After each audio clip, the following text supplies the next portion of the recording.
महाराज श्री जनक ने कहा कि मैंने समाज के मध्य ये कहा था कि सो पुरारी को दंड कठोरा, राज समाज आज जुई तोरा, त्रिभुवन जय समेत वैदेही बिनहि विचार बरैहट तेही। मैं विचार नहीं करूंगा, अपनी बेटी का विवाह कर दूंगा जो भी धनुष तोड़े। लेकिन अब समस्या ये है कि धनुष नहीं टूट रहा है, अब क्या करूं? अगर प्रण का त्याग करता हूं तो मेरे सुकृत नष्ट होते हैं, और प्रण का पालन करता हूं तो मेरी बेटी कुंवारी रहती है। बोलो ये धर्म संकट है कि नहीं? जनक जी ने ऐसा क्यों किया? ये प्रण क्यों किया? आखिर कौन सी ऐसी परिस्थिति आ गई थी? क्या किसी ने विवश किया था, कहा था कि ये प्रण करो? अगर किसी ने महाराज जनक को विवश किया हो कि नहीं ऐसी घोषणा करो, तब तो घोषणा करनी चाहिए। लेकिन किसी ने विवश ही नहीं किया तो आपने इतने भावुक होकर के ये प्रण क्यों कर लिया कि जो धनुष को तोड़ेगा मैं उसी के साथ अपनी बेटी का विवाह करूंगा? अरे भाई, ये प्रण करना चाहिए था कि हम प्रतिज्ञा करते हैं कि पूरे संसार में जो श्रेष्ठ होगा, चरित्रवान होगा, उसी के साथ में अपनी बेटी का विवाह करूंगा। जिसका श्रेष्ठ चरित्र होगा उसी के साथ में विवाह करूंगा, ये प्रण कर रहा हूं। ये प्रण तो करना चाहिए, अच्छी बात है, लेकिन ये प्रण के जो धनुष तोड़े, धनुष के टूटने का संबंध बल से है। जो बलवान होगा, पहलवान होगा, वो तोड़ देगा। लेकिन विवाह में बल की प्राथमिकता नहीं होनी चाहिए। विवाह में पहले तो उम्र देखी जाती है कि उम्र विवाह लायक है कि नहीं। तो बेटी की उम्र पर बाप विचार करता है कि मेरी बेटी विवाह लायक है या नहीं है। पहले तो पिता को विचार करना पड़ता है, इसके बाद बेटे का भी बाप विचार करता है कि मेरा बेटा विवाह के लायक है कि नहीं है। तो इसका मतलब है कि सबसे पहले उम्र पर विचार किया जाता है। उम्र के साथ फिर कुल देखा जाता है कि ये कुल कैसा है। साथ ही बेटे के गुण अवगुण देखे जाते हैं कि मैं अपनी बेटी का विवाह जिसके साथ कर रहा हूं उसमें क्या गुण है, क्या अवगुण है। इसके बाद खानदान देखा जाता है कि इस खानदान में, इस घर के अंदर रहने वाले लोग कैसे हैं। ये सारी बातों पर विचार किया जाता है। लेकिन जनक जी महाराज ने कुछ भी विचार नहीं किया, केवल धनुष टूट जावे उसी के साथ विवाह कर दूंगा, बस इतनी ही घोषणा की। इतने भावुक क्यों हो गए? क्या जरूरत पड़ गई उनको कि भावना में संतुलन बिगाड़ लिया अपना? कारण है महाराज श्री जनक सीता जी को प्राप्त करते हैं बेटी के रूप में, पुत्री के रूप में।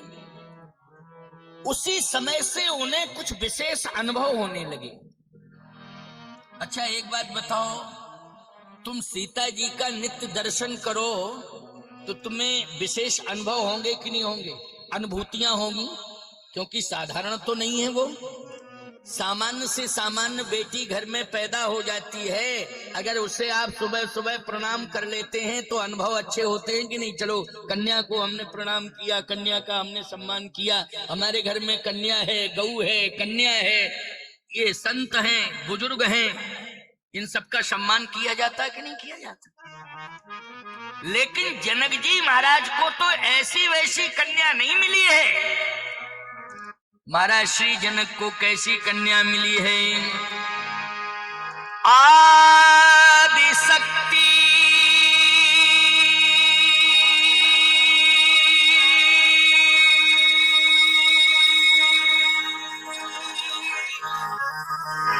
यही जग उपजाया,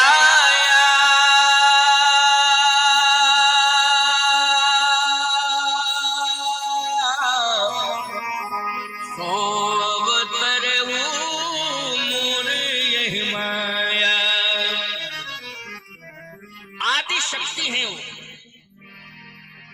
बेटी मिली है, आदि शक्ति मिली है, आदि शक्ति, साधारण नहीं।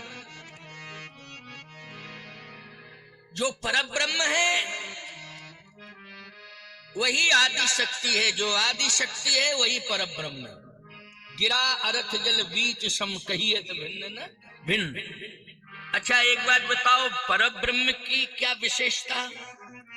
परब्रह्म की विशेषता है दिखरावा मातहि निज अद्भुत रूप अखंड, और रोम रोम प्रतिलागे कोटि कोटि ब्रह्मांड। यह है परब्रह्म, साधारण नहीं। ब्रह्मांड निकाया निर्मित माया, रोम रोम प्रति वेद कहे, यह है परब्रह्म। इसका मतलब यह है कि पूरा ब्रह्मांड उसके हाथ में है। बोलो किसके हाथ में है? सीताराम जी के हाथ में। बोलो पूरा ब्रह्मांड है कि नहीं? उसमें ऐसा नहीं अकेले राम जी हैं, सीता जी भी जुड़ी हैं, और दोनों को मिलने से मिलाने से तब एको ब्रह्म द्वितीयो नास्ति, जब दोनों मिल जाएं तब। इसलिए राम अकेले नहीं कहा जाता, श्री राम कहा जाता है। तुलसीदास जी ने श्री रामचंद्र कृपालु भजमन हरण भव भय दारणम परम शक्ति समेत अवतरी हो, कई प्रमाण हैं।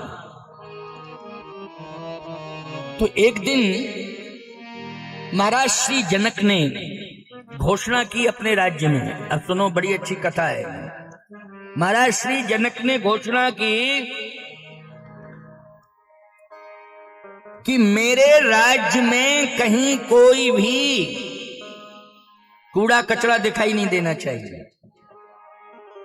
अगर दिखाई दे गया तो उसे दंडित किया जाएगा, सफाई अभियान जिसको कहते हैं, ठीक है ना। इसलिए मैं कहता हूं कि आज भारत सरकार ने भी स्वच्छता अभियान चलाया। कहीं ना कहीं ये ग्रंथों से, संतों से संस्कार मिले। क्यों भाई, मिले हैं कि नहीं मिले? कि स्वच्छता अभियान, सफाई का ध्यान दो। सबसे पहले माताओं, बहन, बेटियों, तुम्हारे कुल खानदान की परंपरा क्या है कि सुबह जागती हो तो सबसे पहले हाथ में झाड़ू लेकर के पूरा मकान साफ करती हो कि नहीं करती हो? सुबह जागते ही सबसे पहले झाड़ू लगाना, यानी साफ सफाई करना, ये सेवा, ये सबसे बड़ी सेवा है।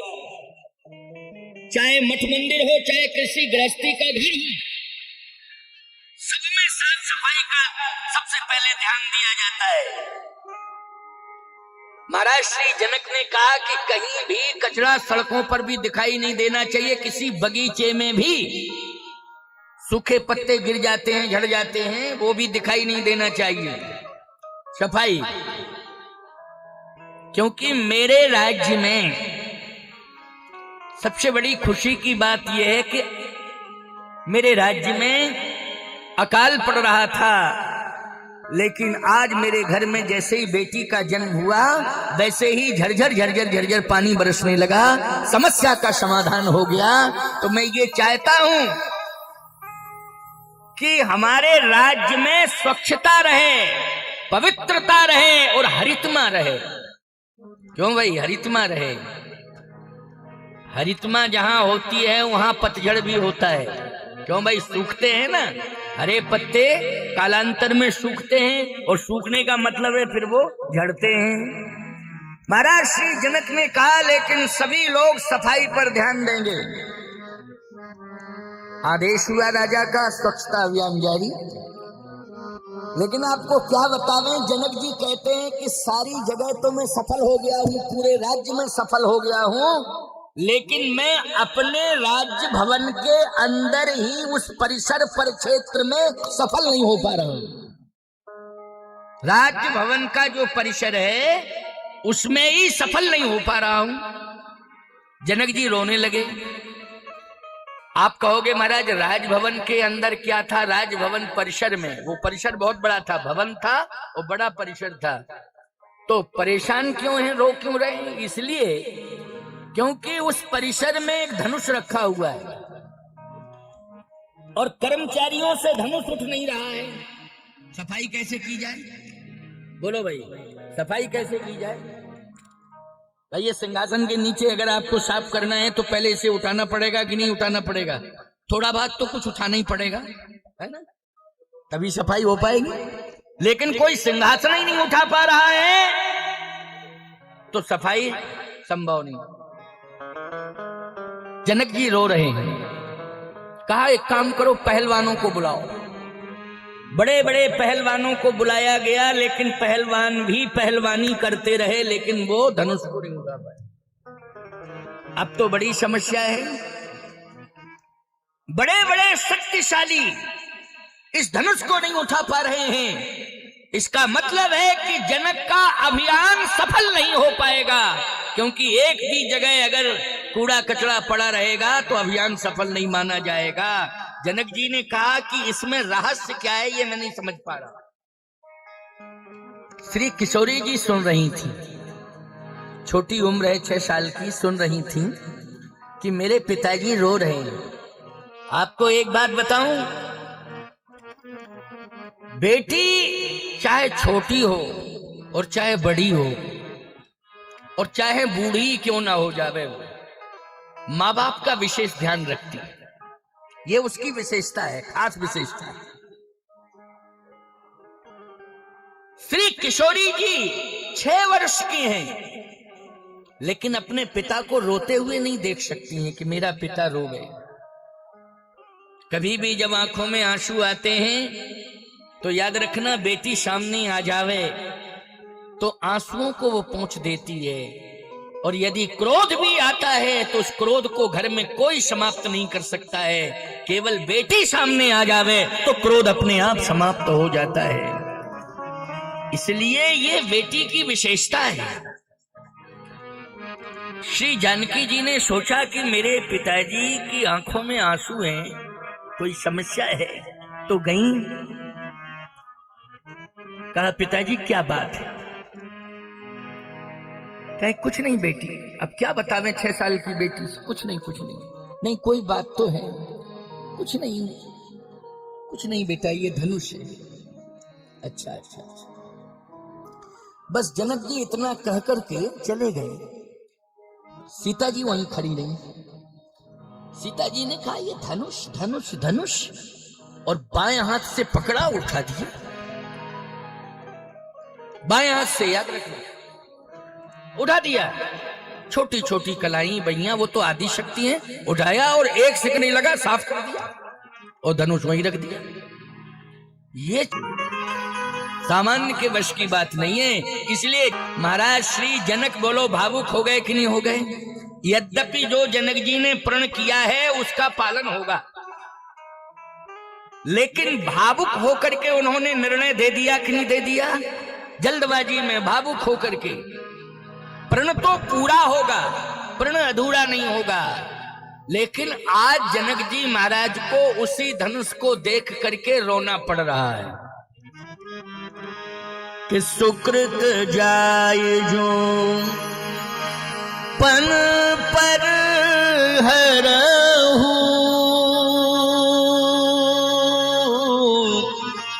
कुंवरी कुंवारी रही का, मेरी बेटी कुंवारी रह जाएगी। क्योंकि धनुष यदि नहीं टूटेगा तो बेटी कुंवारी रहेगी, और यदि प्रण का त्याग करूंगा तो पुण्य चले जाएंगे।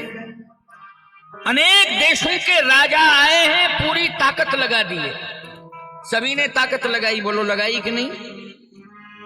10,000 एक साथ टूट पड़े धनुष के ऊपर, लेकिन धनुष तो टस से मस नहीं हो रहा है।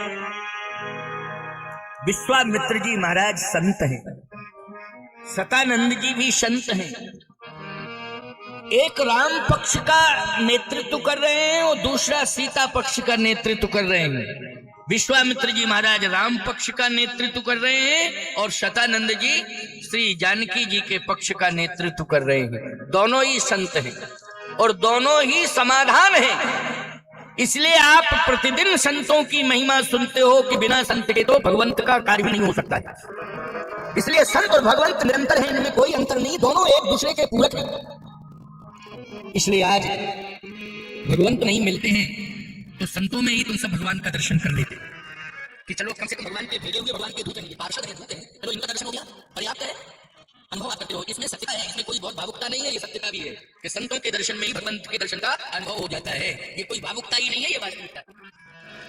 विश्वामित्र जी महाराज श्री राम जी को लेके आए। इसका मतलब ये है कि विश्वामित्र जी जानते हैं कि धनुष राम जी तोड़ेंगे, और ये भी जानते हैं कि तब विद्या निधि विद्या दीनी तमाम प्रभु कि प्रभु का अवतरण हुआ है अयोध्या में। प्रभु मानी परमात्मा, परमात्मा मानी ब्रह्म। बोलो भाई, ये प्रमाण है।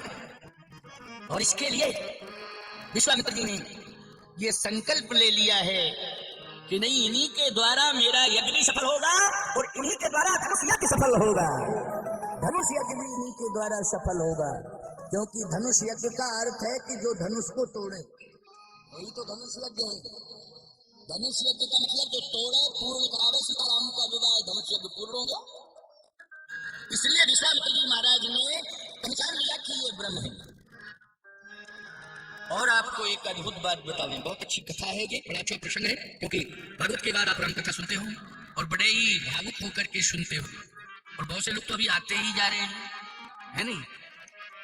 राम कथा के प्रति रुचि है, भागवत के प्रति भी है, लेकिन कहीं ना कहीं आपकी श्रद्धा राम कथा के प्रति और विशेष है। यद्यपि अंतर कुछ नहीं है, लेकिन बस इतना ही है कि राम कथा को आप सरलता से समझ लेते हो और राम कथा को और पढ़ भी लेते हो। घर में जाकर रामायण खोल के पढ़ लेते हो। भागवत तो पढ़ नहीं पाते हो, पढ़ोगे तो हिंदी पढ़ लोगे।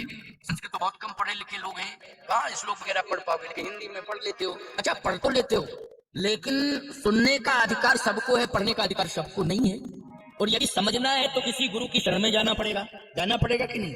लेकिन रामचरितमानस तो ऐसा है कि सबके घरों में और सबको पढ़ने का अधिकार मिला हुआ है। ये विशेषता है, सबके घरों में और सब पढ़ सकते हैं।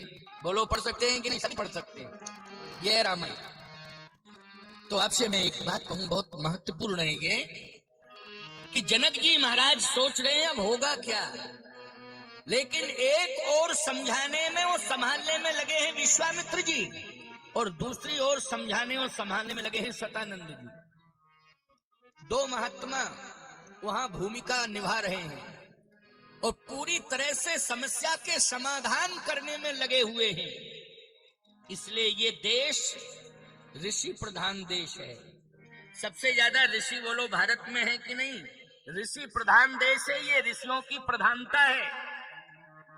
अन्य देशों में कोई देश शस्त्र प्रधान है, कोई देश अपनी अपनी विशेषताएं लिए बैठा है, उसमें उसकी प्रधानता है। लेकिन भारत की यही प्रधानता है कि भारत कृषि प्रधान और ऋषि प्रधान देश है। यहाँ कृषि का विस्तार, ऋषियों का विस्तार है ना। जबकि कृषि तो और देशों में भी होती है। ऐसी बात नहीं कि केवल भारत में ही कृषि होती है, अन्य देशों में भी कृषि होती है कि नहीं होती है। लेकिन अन्य देशों में ऋषि नहीं मिलते हैं, ऋषि भारत में ही मिलते हैं। और विशेषता आपको एक बताएं, यदि अन्य देशों में ऋषि पहुंचे हैं तो भारत से पहुंचे हैं। बोलो, कहां से पहुंचे हैं? भारत से पहुंचे हैं। वो किसी भी देश में रह रहे हो, लेकिन भारत से गए हैं। इसलिए मैं एक बात कह रहा हूं आपसे कि भारत भाग्यवान देश है और भारत में आपका जन्म हुआ है, इसलिए आप सब भाग्यवान हो, क्योंकि यहाँ ऋषियों की प्रधानता है और ऋषियों ने यज्ञ करके इस धरती पर भगवान को उतार दिया है। प्यारे, ये ऋषियों ने यज्ञ के माध्यम से उतारा है। भगत सहित आहुति दीने, प्रगटे अग्नि चरु कर लीने, यह हबि बांट देहो नृप जाई, जथा जोग जहीं भाग बनाई। ऋषियों की महिमा है। भगवान भी आया है तो ऋषियों के प्रयास से आया है।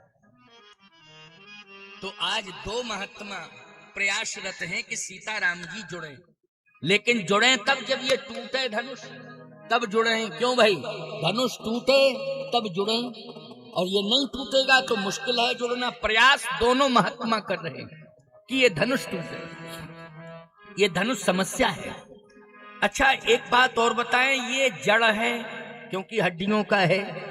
महात्मा दधीच की हड्डियों का ये धनुष है, इसलिए इसमें जड़ता है। अच्छा बोलो, हड्डी में जड़ता होती है कि नहीं? हड्डी में जड़ता होती है। अगर आप हाथ को मोड़ना चाहो तो दोनों हड्डियों के बीच में जहां गैप है वहां मुड़ जाएगा, लेकिन जहां पूरी हड्डी है उसे मोड़ना चाहो तो टूटना पसंद करेगी, लेकिन मुड़ना पसंद नहीं करेगी। बोलो, हड्डी जो है टूटना तो पसंद करेगी लेकिन मुड़ना पसंद नहीं करेगी। ऐसे ही मूर्ख व्यक्ति होता है कि वो अपनी जड़ता को बरकरार करना चाहता है लेकिन उसमें सरलता का परिवर्तन नहीं लाना चाहता है। वो जड़ होता है, वो व्यक्ति भी जड़ है, मूर्ख है, जड़ है। इसलिए व्यक्ति को झुकना चाहिए, मुड़ना चाहिए, अच्छे रास्ते पर चलना चाहिए। यदि गलत रास्ता आ गया है तो तुरंत जो है बैक होना चाहिए, मुड़ जाना चाहिए। यही तो सज्जनता की पहचान है प्यारे। और यदि आप मूर्ख बने रहे, जड़ बने रहे, अड़े रहे और चलते रहे तो याद रखना रावण की तरह हाल हो जाएगा। रोवन हारा, जैसे रावण का वंश का हुआ वैसे ही यही कंडीशन पैदा हो जाएगी। इसलिए मुड़ना सीखो। आज लोग कहते हैं भावुकता में आकर के, नहीं, जो धारा बह रही है हम उसी धारा में बहेंगे।